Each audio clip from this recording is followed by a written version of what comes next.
دیکھو اس میں نظر تو برحق ہے، لگنے کا امکان ہوتا ہے، لیکن ہر وہ چیز جس کا امکان ہو ضروری نہیں ہے کہ وہ لازمی ہو بھی جائے۔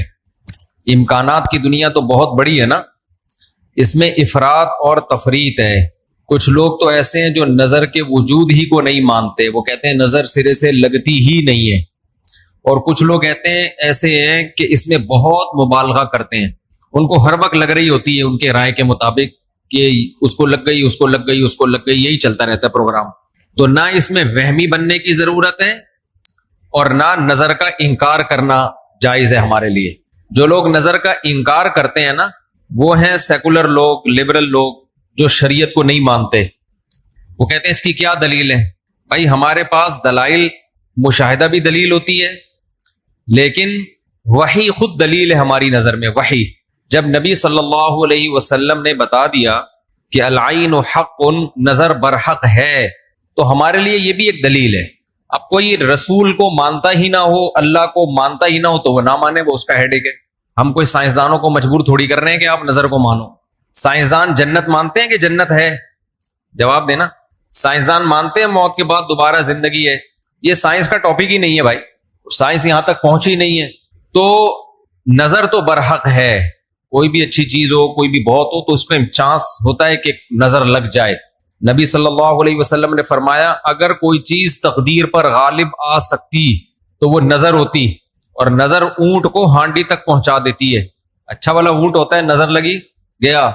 آپ نے دیکھا ہوگا بڑے بڑے اونچے کٹے بیل لوگ لے کر آتے ہیں بقرعید کے دنوں میں، بعض دفعہ نظر لگتی ہے دھڑام سے گر جاتے ہیں، بعض دفعہ ویسے ہی گر جاتے ہیں غربت مہنگائی سے متاثر ہو کے، لیکن بعض دفعہ نظر بھی لگتی ہے۔ تو ہمارے پاس جو نظر کے برحق ہونے کی دلیل ہے وہ رسول اللہ صلی اللہ علیہ وسلم کا قول۔ اسی وجہ سے یعقوب علیہ السلام نے جب اپنے بیٹوں کو مصر بھیجا تو خوب لمبے خوبصورت بیٹے تھے، تعداد میں بھی زیادہ تھے، تو ان سے کیا فرمایا؟ لا تدخلوا من باب واحد وادخلوا من ابواب متفرقہ۔ اے میرے بیٹو، ایک دروازے سے داخل نہ ہونا، متفرق دروازوں سے داخل ہونا، کیونکہ ایک ہی گیٹ سے جب جائیں گے نا، ایک باپ کے 11 بیٹے اتنے خوبصورت اور لمبے لمبے اور خوبصورت جوان، تو لوگ بولیں گے یار کیسا خوش قسمت باپ ہے جس کے 11 بیٹے ہیں۔ سمجھتے ہو کہ نہیں سمجھتے؟ آج کل تو فیملی پلاننگ نے نظر کا چانس ہی ختم کر دیا، 2 بچے ہوتے ہیں وہ بھی اچھے نہیں ہوتے۔ تو یہاں قرآن سے بھی ہمیں، حدیثوں سے بھی پتہ چلتا ہے کہ امکان ہے، لیکن ایک بات یاد رکھو، دنیا میں یہ بہت امپورٹنٹ بات ہے، کاش اس کو سمجھ جاؤ، یہ تجربوں کا نچوڑ ہے جو میں آپ کے سامنے پیش کر رہا ہوں۔ امکانات کی بیس پہ یقینی دعوے کرنا یہ تمام گمراہیوں کی بنیاد ہے۔ جادو کا بھی امکان ہوتا ہے، کسی پہ جادو ہو جائے، ہزاروں میں کسی ایک پہ، لیکن روحانی عامل کے پاس جب آپ جاؤ گے کہے گا آپ پہ بھی جادو، آپ پہ بھی جادو، آپ پہ بھی جادو، آپ پہ بھی جادو۔ جب آپ کرو گے نا کہ بھائی مجھ پہ جادو کیسے ہے، تو کہے گا کیا جادو برحق نہیں ہے؟ سمجھ میں آ رہی ہے بات؟ ڈاکٹر یہ بدماشی کبھی نہیں کرتا۔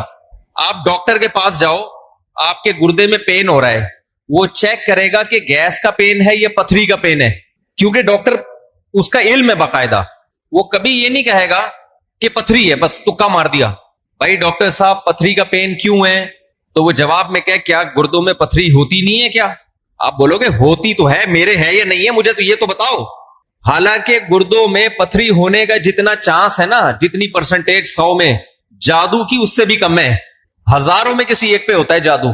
لیکن عاملوں کے پاس جب آپ جاؤ، یہاں الحمدللہ کچھ عامل ہیں جو میرے خلاف ایک فل پروپیگنڈا شروع کیا ہوا، اتنی خوشی ہوتی ہے مجھے، میں آپ کو بتا نہیں سکتا، جب عامل میرے خلاف بولتے ہیں اتنی خوشی ہوتی ہے، اور میں کہتا ہوں کمبختو تمہارے پاس جادو، چڑیل، جن، بھوت، تم میرے خلاف بولتے کیوں؟ نقصان پہنچا دو یار۔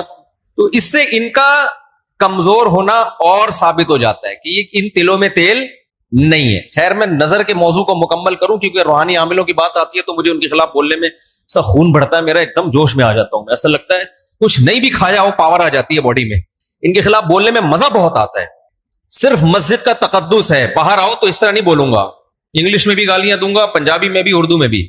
یہاں بڑے بڑے عامل ہیں جو بڑے پنپ رہے ہیں، اور ہمارے بڑے بڑے مولانا جا جا کے نا ان کو پروموٹ کر رہے ہیں، بے شرموں کو، ان بے غیرتوں کو۔ خیر فی الحال اتنی گالی کافی ہے۔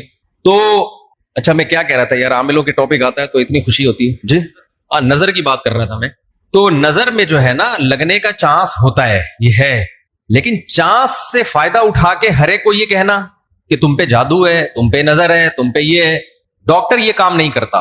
شوگر کا چانس ہوتا ہے آپ کو کہ شوگر ہے، لیکن یہ تو نہیں کہ ڈاکٹر جب تک کمپلیٹلی تحقیق نہ کر لے ڈاکٹر نہیں کہے گا تمہیں شوگر ہے، تمہارے گردوں میں پتھری ہے، تمہارے پیٹ میں یہ مسئلہ ہے. حالانکہ امکانات تو ہوتے ہیں، لیکن آپ یہ جو ڈرامے باز لوگ ہیں نا روحانی عامل، ان کے پاس جاؤ گے نظر ہی لگی ہوئی ہے آپ کو، لازمی کیا لگی ہے؟ کیونکہ جب کسی کے پاس کوئی فن نہیں ہوتا، علم نہیں ہوتا، تو وہ سب کچھ جانتا ہے. پھر سمجھ رہے، ڈاکٹر کے پاس علم ہوتا ہے کڈنی کا، لہذا تحقیق کرے گا، 100 میں 2 کو کہہ دے گا تیرے گردے خراب ہیں. عاملوں کے پاس چونکہ جن چڑیل بھوت کا علم ہوتا ہی نہیں ہے، لہذا ہر ایک پر جن بھی ہے، چڑیل بھی ہے، اور بھوت بھی ہے، اور نظر بھی ہے، اور موکل بھی ہیں، اور حمزاد بھی ہیں، اور پتہ نہیں کیا کیا ہے، ڈرامے بازی. سمجھتے ہو؟ جب ان کو بولو کہ کیا دلیل ہے، تو بھائی امکانات کی دنیا میں امکان کہ فلانے پہ لگ گئی تھی، فلاں پہ لگ گئی تھی، تو خوب سمجھ لو امکانات کی بیس پہ یہ کہنا کہ ابھی دیکھو ایک مولانا صاحب کا کلپ آیا، انہوں نے کہا کہ نبی صلی اللہ علیہ وسلم نے فرمایا کہ ہر بیماری کی دوا اللہ نے رکھی ہے دنیا میں، یہ صحیح حدیث ہے. پھر انہوں نے ایک دوا بتائی کہ یہ شوگر کی بہترین دوا ہے. بھائی آپ ڈاکٹر ہو، آپ سائنٹسٹ ہو، کہہ رہے ہیں میں نے یہ کہیں سے نکالی ہے. ڈاکٹر کہہ رہے ہیں شوگر ایک اسٹیج پہ پہنچنے کے بعد لا علاج ہے، یہی کہتے ہیں نا ڈاکٹر. بھائی شوگر ایک اسٹیج پہ پہنچ جائے تو وہ کیا ہو جاتی ہے، اب ٹھیک نہیں ہو سکتی، کنٹرول کرنی پڑے گی، لبلبا ٹھیک نہیں ہوگا آپ کا. لیکن انہوں نے کہا کہ دیکھو ہر بیماری کی اللہ نے شفا پیدا کی ہے، تو یہ میڈیسن، یہ کوئی دیسی نسخہ ہے، یہ شوگر ٹھیک کر دے گا. اب دلیل کیا دے رہے ہیں؟ ہر بیماری کی اللہ نے دوا پیدا کی، یقیناً کی ہے، لیکن کیا وہ آپ کو معلوم ہے؟ کیا وہ دوا یہ ہے جو آپ پیش کر رہے ہیں؟ اس کی کیا دلیل ہے؟ بھائی بہت ساری دوائیں لوگوں کو معلوم نہیں ہے. تو اب یہ سمجھیں کہ 2 انتہائی میں جلدی سے کمپلیٹ کروں اس موضوع کو، کہ نظر لگنے کا چانس ہوتا ہے، لیکن یہ نہیں ہے کہ جو بھی کوئی اچھی چیز ہوگی کچھ بھی ہو جائے اس کو نظر ہی لگی ہے. تو یہ وہم کی دنیا سے باہر نکلنا چاہیے. جو سیکولر لبرل لوگ ہیں جو نظر کا بالکل انکار کرتے ہیں، وہ کہتے ہیں فلاں فلاں پہ کیوں نظر نہیں لگی، وہ اتنے ہینڈسم، اتنے خوبصورت لوگ ہیں، فلاں کی آواز اتنی اچھی، ان پہ نظر کیوں نہیں لگی. تو اب اصول سمجھیں، نظر لگنے کے لیے علماء نے قاعدہ ضابطہ بیان کیا ہے، جو چیزیں مشہور ہوتی ہیں نا ان کو اکثر نظر نہیں لگتی. نظر ہمیشہ اچھمبے کی چیز کو، اچانک، جیسے میں لوگوں سے کہتا ہوں بھائی آپ انتہائی غریب تھے، سائیکل بھی نہیں تھی آپ کے پاس، اچانک آپ کے پاس بہت زیادہ پیسہ آ گیا، اور علاقہ بھی وہی ہے، رہتے اسی غریبوں کے محلے میں ہو، گندے نالے پہ رہتے ہو، سائیکل پہ تھے، اچانک لینڈ کروزر آ گئی آپ کے پاس. یہ جو اچانک والا کام ہوا ہے نا، اس میں نظر لگنے کا چانس ہوتا ہے. سمجھ میں آ رہی ہے بات؟ اب دیکھو یعقوب علیہ السلام کے بیٹے مصر میں ان کے ساتھ ہی رہتے تھے، سوری مصر میں نہیں، شام میں ساتھ رہتے تھے. وہاں یعقوب علیہ السلام نے نظر سے بچنے کا یہ والا اہتمام ہمارے علم میں نہیں ہے کہ بچوں کو کہو دروازے سے الگ الگ جایا کرو، ایک ہی دروازے. لیکن جب مصر جا رہے ہیں نا، اجنبی جگہ ہے، وہ لوگ یعقوب علیہ السلام کے بیٹوں سے مانوس نہیں ہے. وہاں یعقوب علیہ السلام نے کہا ایک نئی جگہ پہ جا رہے ہو، اچانک اتنے بیٹے جب لوگ دیکھیں گے نا خوبصورت، وہاں چانس ہے. تو اس سے پتہ چلتا ہے کہ اپنی نعمت کو آہستہ آہستہ ایکسپوز کرنا چاہیے. سمجھتے ہو کہ نہیں سمجھتے؟ آہستہ آہستہ کیا کرنا چاہیے؟ پہلے پہلی ہو پھر دوسری، استغفر اللہ، یعنی آہستہ آہستہ. ایک کمارا آدمی جس کو کوئی رشتہ نہیں دے رہا، اچانک 4 بیویاں لے کے گھوم رہا ہے، تو چانس ہوتا ہے اس کے نظر لگنے کا. اس لیے ایک دم سے نہیں، تھوڑا تھوڑا آہستہ آہستہ. پہلے ایک پہلی ہوگی، دوسری میں کچھ پٹو گے، تھوڑی بےزتی ہوگی، تھوڑی عزت ہوگی، کچھ لڈو کچھ گالیاں مل جل کے، پھر تیسری. تو اس طرح کر کے چلانا، ٹھیک ہے؟ تو اچانک کوئی نعمت آتی ہے تو اس پہ نظر لگنے کا چانس ہوتا ہے. دوسری بات یہ ہے کہ نظر سے بچنے کے لیے جو نبی صلی اللہ علیہ وسلم نے دعائیں بتائی ہیں، ان دعاؤں کا اہتمام کرنا چاہیے. اعوذ بکلمات اللہ التامہ من کل شیطان وہامہ ومن کل عین لامہ، یہ دعا پڑھنی چاہیے. اور اپنی نعمت کا اظہار ان لوگوں کے سامنے کرنا چاہیے جو آپ سے محبت کرتے ہیں، وہ خوش ہوں گے. بعض دفعہ انسان دوسرے سے محبت کے دعوے کرتا ہے لیکن جیلس ہو جاتا ہے. وہ جب آپ اس کو بتاتے ہیں نا میرے پاس اتنا پیسہ، میری ارننگ اتنی ہو گئی، تو وہ اندر اندر سے جل رہا ہوتا ہے. تو حاسد کی نظر لگنے کا چانس زیادہ ہوتا ہے. سمجھتے ہو؟ تو اپنی نعمت ہر ایک کے سامنے نہیں بیان کرنی چاہیے. بعض دفعہ اپنی نظر بھی لگتی ہے انسان کو، تو خود پسندی میں، عجب میں مبتلا نہیں ہونا چاہیے. جب بھی کوئی نعمت ہو، آدمی کیا کہے؟ اللہ کی دین ہے بھائی، میرا کمال نہیں ہے. کس کی دین ہے یہ؟ اللہ کی دین ہے. تو ان چیزوں کے اہتمام سے نظر کا چانس کم ہو جاتا ہے. باقی عاملوں کے پاس نہ نظر کا کوئی علاج ہے سوائے مسمرزم کے. دماغ کو کنٹرول کر کے کچھ الٹی سیدھی چیزیں آپ کی کھوپڑی میں ڈال دیتے ہیں, تو اس سے آپ سمجھتے ہو کہ میں ٹھیک ہو رہا ہوں. ٹھیک نہیں ہوتے, آپ مینٹلی تھوڑا سا کیا ہو جاتے ہو, مطمئن ہو جاتے ہو, اور ان کا اپنا دماغ بھی خراب ہوتا ہے, آپ کا بھی دماغ خراب کرتے ہیں. سمجھتے ہو؟ اچھا, میں جب عاملوں کے خلاف بولتا ہوں, لوگ کہتے ہیں یہ 2 نمبر عاملوں کے خلاف ہے. بالکل غلط بات. میں 1 نمبر عاملوں کے خلاف, یہ ذہن میں رکھو. 2 نمبر کو تو میں لفٹ ہی نہیں کراتا. میں ان عاملوں کے خلاف ہوں جن کو علماء بزرگان دین سمجھتے ہیں کہ بہت بڑی پہنچی ہوئی چیز ہے یہ. میں ان کو 2 نمبر سمجھتا ہوں. یہ کخ بھی نہیں کر سکتے. سمجھتے ہو؟ یہ کچھ بھی نہیں کر سکتے, چاہے امریکہ میں ہو, چاہے جاپان میں ہو, چاہے پاکستان میں ہو, چاہے کراچی میں ہو, چاہے پنجاب میں ہو, سب ایک جیسے ہیں. اس لیے اپنے آپ کو بچاؤ ان فضول لوگوں سے.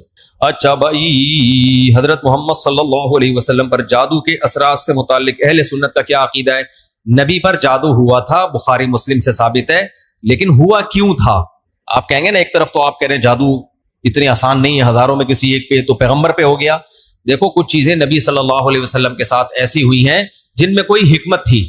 یہودی آپ کو جادوگر کہتے تھے, جادوگر جادوگر. اللہ نے تھوڑا سا اثر ہونے دیا تاکہ یہودیوں کو الزام لگانے کا موقع نہ ملے. جادوگروں پہ جادو کا اثر نہیں ہوتا, تو تھوڑا سا اثر اللہ نے ہونے دے دیا. اتنا اثر کہ آپ کبھی کبھار بھولنے لگے کچھ چیزیں, کچھ کام کیا ہوتا آپ کو یاد نہ ہوتا. اس سے زیادہ اثر نہیں ہوا آپ کے اوپر. اور یہ اثر اس لیے اللہ نے ڈالا تاکہ لوگوں کو یقین آ جائے آپ بشریت میں کامل ہیں اور آپ جادوگر نہیں ہیں. اصل مقصد یہ الزام کی نفی تھی. اگر یہ اتنا آسان ہوتا تو ابو بکر پہ کیوں نہیں ہو گیا میرے بھائی, حضرت عمر پہ کیوں نہیں ہو گیا, حضرت عثمان پہ کیوں نہیں ہو گیا, سیدنا علی پہ کیوں نہیں ہو گیا؟ یہ تو ایک تماشا بنا لیتے لوگ. فرعون کے موسیٰ علیہ السلام کے مقابلے میں جادوگر آئے ہیں. آپ لوگ کو آواز صحیح آ رہی ہے؟ گونج تو نہیں رہی ہے آواز؟ مجھے تو گونج رہی ہے آواز. بھائی, موسیٰ علیہ السلام کے مقابلے میں جادوگر آئے. قرآن کہتا ہے یخیل الیہ من سحرہم انہا تسعی. جادوگروں نے دماغ کو ایسا